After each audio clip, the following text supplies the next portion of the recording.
పశ్చిమ గోదావరి జిల్లా నర్సాపూర్ పార్లమెంట్ స్థానానికి కూటమి అభ్యర్థిగా బీజేపీ నుంచి భూపతి రాజు శ్రీపతి వర్మ నామినేషన్ దాఖలు చేశారు. ఈ సందర్భంగా ఆయన మాట్లాడుతూ బీజేపీ అధిష్టానం తనపై ఉంచిన నమ్మకాన్ని వమ్ము చేయనన్నారు. ఎంపీగా తనను గెలిపిస్తే నియోజకవర్గ అభివృద్ధికి కృషి చేస్తానన్నారు. నియోజకవర్గ పరిధిలోని 7 అసెంబ్లీ స్థానాల్లో ప్రజలు తనకే ఓటేస్తారనే ఆశాభావాన్ని ఆయన వ్యక్తం చేశారు. నర్సాపురం పార్లమెంట్ అభ్యర్థి భూపతి రాజు శ్రీనివాసవరంతో మా పశ్చిమ గోదావరి జిల్లా ప్రతినిధి శ్రీనివాస్ ఫేస్ టు ఫేస్. పశ్చిమ గోదావరి జిల్లా నర్సాపురం పార్లమెంట్ అభ్యర్థి భూపతిరాజు శ్రీనివాస్ వర్మ దగ్గర ఉన్న ప్రస్తుతం పార్టీకి ఎంతో కృషి చేసి బీజేపీ గుర్తించి ఎన్డీఏ కూటమిలో భాగంగా పార్లమెంట్ సీటు కేటాయించడం చాలా హర్షించదగ్గ విషయం అని చెప్పేసి ఇప్పటికే నర్సాపురం పార్లమెంట్కి సంబంధించి 7 నియోజకవర్గాల్లో కూడా పెద్ద ఎత్తున ఏదైతే పట్టం కట్టే పరిస్థితులు ఉన్నాయని చెప్పి వర్మగారు చెప్పడం జరిగింది. ఇదే విషయాన్ని వర్మగారిని అడిగి తెలుసుకుందాం. సార్ చెప్పండి, అంటే ఇక్కడ ఇప్పుడు కూడా గతంలో కూడా ఏదైతే త్రిపులార్ కూడా చేయడం అంటే రాజులకే సీటు కేటాయించడం ఇది ఒక ఎప్పుడు నర్సాపురం పార్లమెంట్కి ఒక విధేయత ఎక్కువగా చాటుకుంటుంది. మీకు మీ తరపున ఏదైతే బీసీ మహిళ కూడా పోటీలో నిలబడ్డం అంటే ప్రజలు ఎక్కువగా శ్రీనివాస్ వర్మ గారికి పట్టం కడుతున్నారని చెప్పేసి వినికిడి, అది ఎంతవరకు నిజమంటారు? ఇది సాధ్యమవుతుందంటారు? సార్, రాజకీయాల్లో ప్రజాప్రతినిధుల్ని ఎన్నుకునేటప్పుడు కులం ఆధారంగా ప్రజలు ఓటేసి గెలిపించుకుంటారు అనేది అవాస్తవం. అంటే కులం తాలూకు ప్రభావం ఒక 3%, 4%, 5% లేదంటే ఒక 6-7% ఉంటుంది. కానీ ముఖ్యంగా పార్టీల యొక్క మేనిఫెస్టో మన ప్రాంతంలో మన రాష్ట్రాల్లో పార్టీలను బట్టి ఓటు వేసేటువంటి ఆలోచన ఎక్కువ ఉంటుంది. కులం అంటారా, నేను చెప్పినట్టు ఇందాక 5-6% ఉపయోగం ఉంటుంది. కానీ కులం ఆధారంగా ప్రజలు ఎన్నికల్లో ఓట్లు వేస్తారని నేను అనుకో.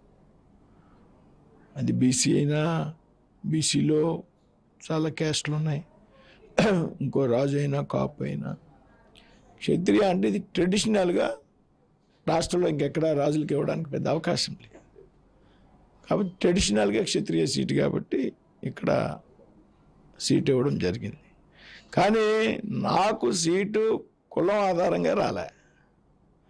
ఈ సీటు భారతీయ జనతా పార్టీకి అలాట్ అయినప్పుడు భారతీయ జనతా పార్టీలో సీనియర్ కార్యకర్త, సమర్థుడు, పార్టీకి నమ్మకం ఉన్నటువంటి, పార్టీ పట్ల విశ్వాసం ఉన్నటువంటి వ్యక్తి ఎవరు అని పార్టీ ఆలోచన చేసి నేను ప్రయత్నం చేసి తెచ్చుకున్నది కాదు.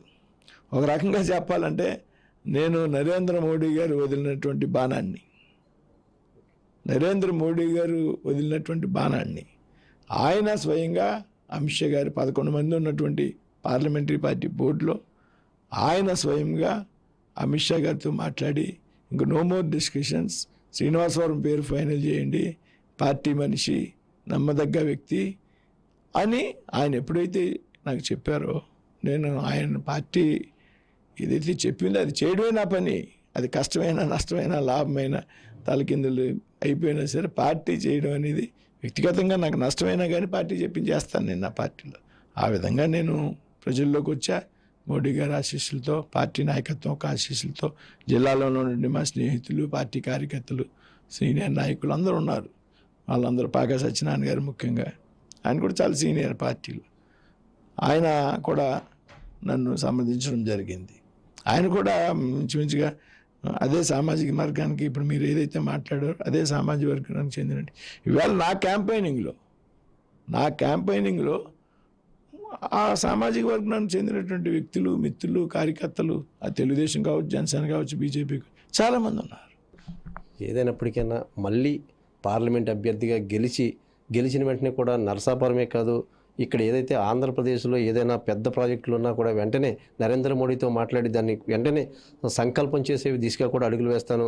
ఎన్నో పథకాలు వచ్చినప్పటికీ కూడా ఈ రాష్ట్ర ప్రభుత్వం బీజేపీ ప్రభుత్వం తొక్కాలని చూస్తున్నా కూడా ఎవరి తరం కాదని రానున్న రోజుల్లో మళ్ళీ ఎన్డీఏ కూటమిలోనే భారీ మెజార్టీతో గెలుపొంది ప్రజలకు తగిన సహకారాలు అందిస్తానంటున్న శ్రీనివాస్ వర్మతో 6 టీవీ ప్రతినిధి శ్రీనివాస్.